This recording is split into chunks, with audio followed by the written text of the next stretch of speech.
Hey Zen fam. So the ABK sale has gone through. Now people are talking online now. Oh, what's Sony's reaction going to be? Who are they going to buy up? I'm of the opinion Sony doesn't need to buy anyone up.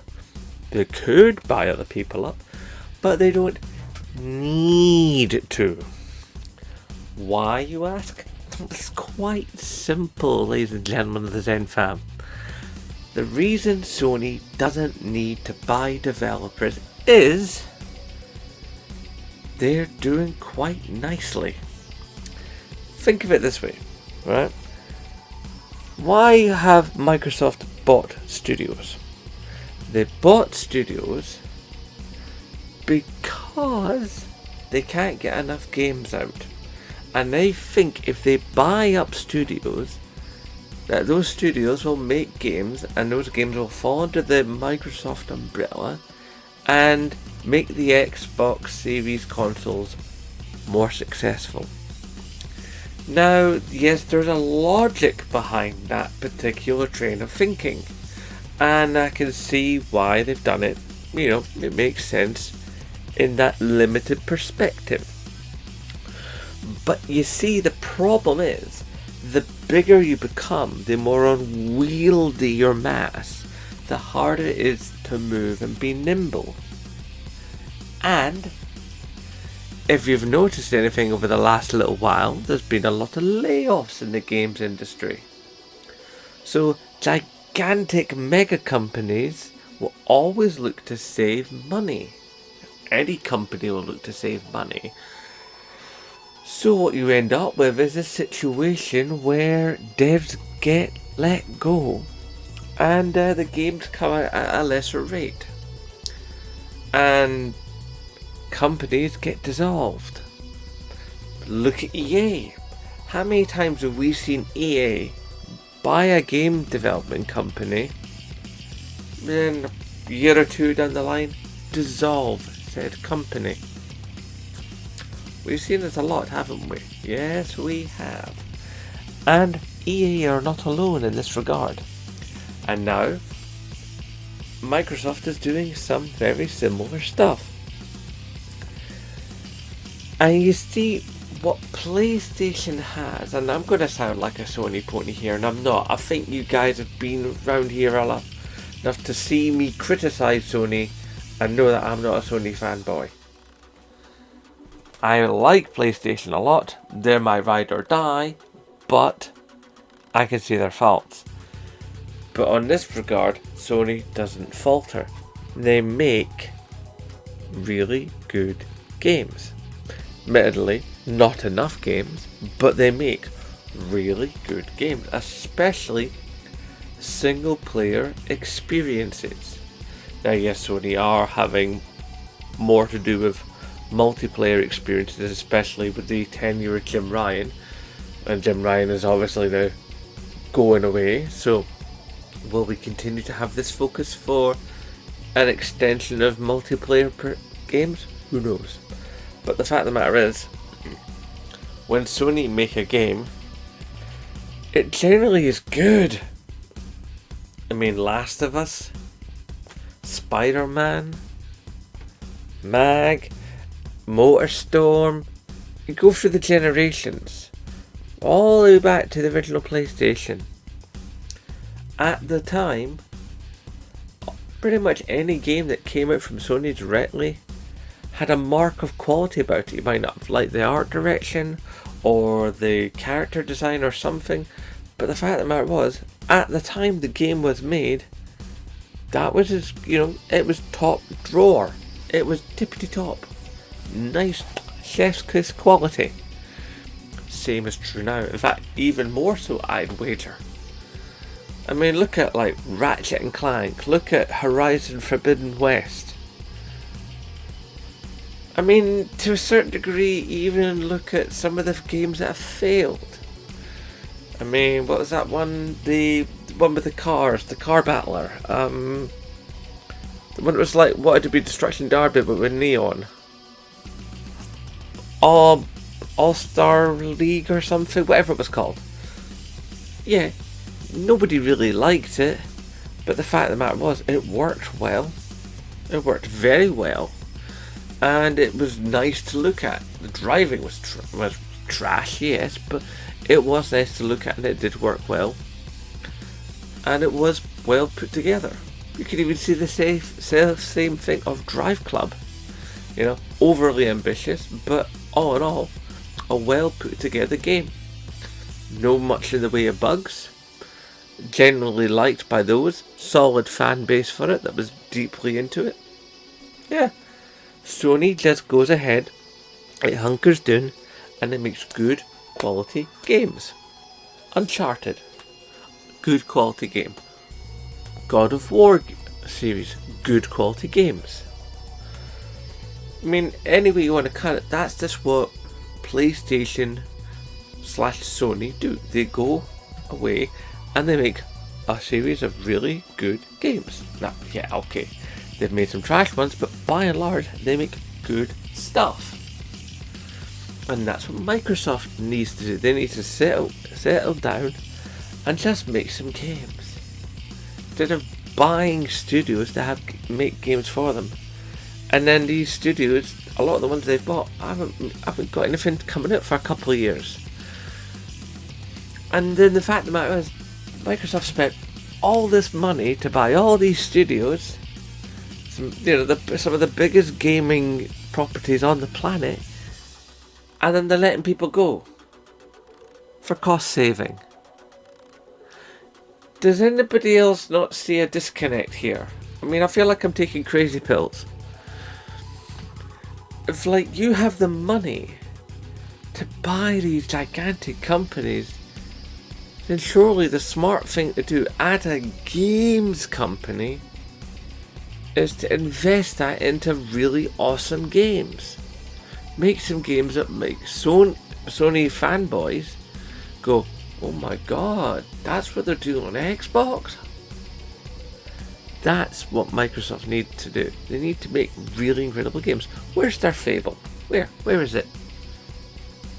And I could go on, there's a zillion games that have been promised by Xbox over the years that have there's been a trailer and then nothing. I forget the name of it, but it was that thing with the bloke with the headphones and the dragon, and I forget the name of it, but there's been loads of things where Microsoft has gone, look at this thing we're doing, and either it disappears or it comes out and the fan base is disappointed. I mean, you only have to look at the last Halo game, how disappointed the fan base was with that. And that was heralded as the return of Halo. Halo coming back and being like, ah, and it didn't. I mean, the concurrent player numbers for Halo right now are very much not what they should be, considering the predecessors to that title. And yes, Microsoft now owns Call of Duty, but Call of Duty does have a small amount of time where it is going to be available cross-platform, which is a thing which is nice for those Call of Duty players on other platforms. But how long can Call of Duty continue to rule the roost? Can't last forever. And you bet your bottom dollar that right now Sony are working on a Call of Duty killer, which I think is partly why they started the Online Games Initiative, because they saw which way the wind was blowing. Because Microsoft has been planning the acquisition of Activision Blizzard King for quite some time. So I think Sony were getting ready for this. That's why they started their Online Games Initiative. In fact, that's probably why they left Jim Ryan in charge for so long, because they knew that he was the guy to push that forward.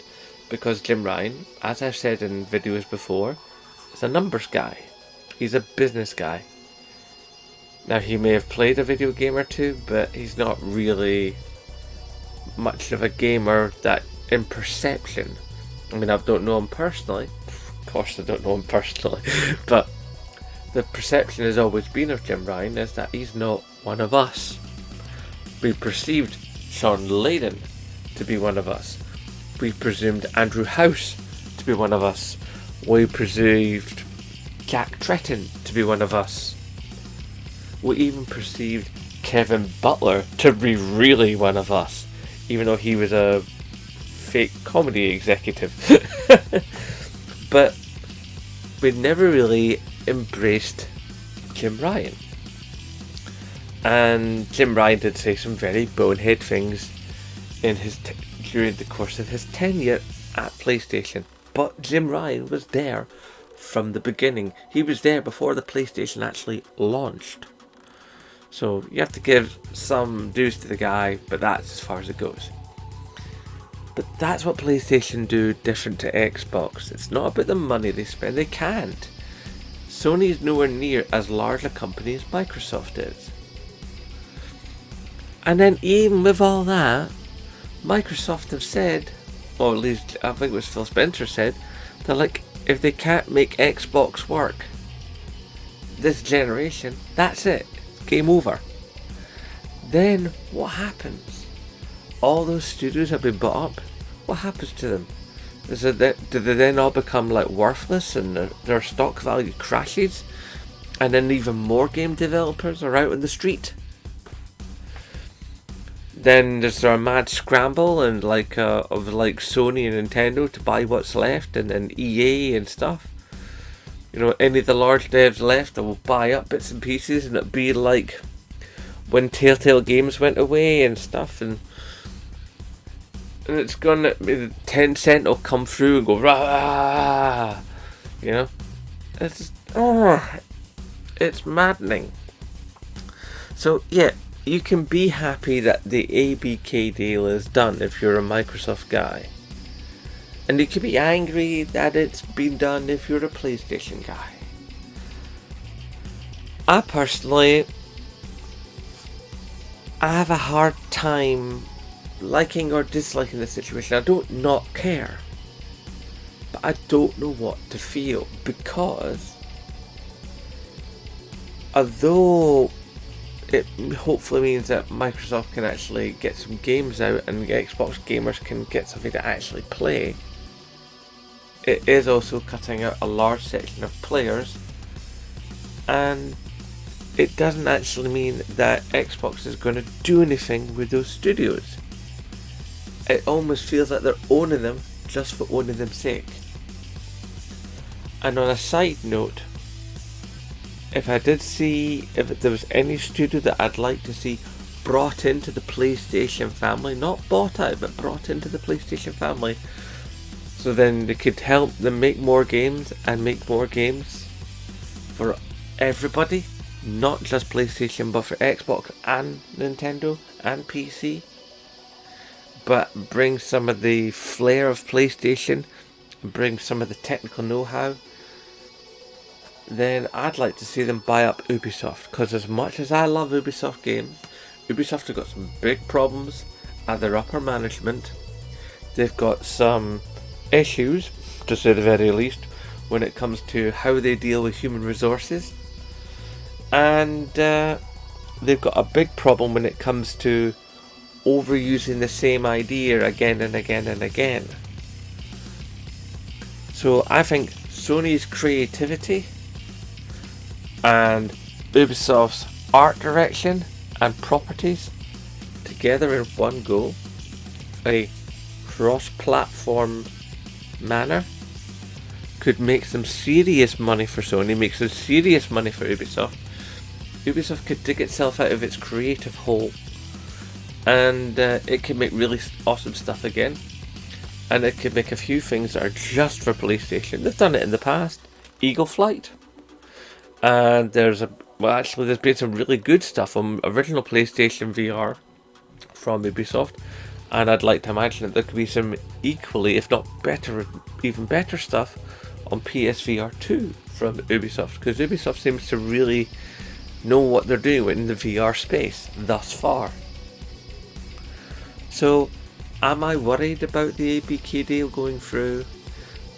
Not worried about Sony. I am worried about the industry at large. Do I think that Sony need to retaliate? No. I think it'd be nice if Sony had a couple of other companies in under their umbrella, but only just so they could make more awesome stuff, and that everybody can experience that awesome stuff, and so they can gain the revenue from those cross-platform sales. There's no console favouring going on here. I just want awesome games for everybody. Oh God, level-headed thinking on the internet. What will we do?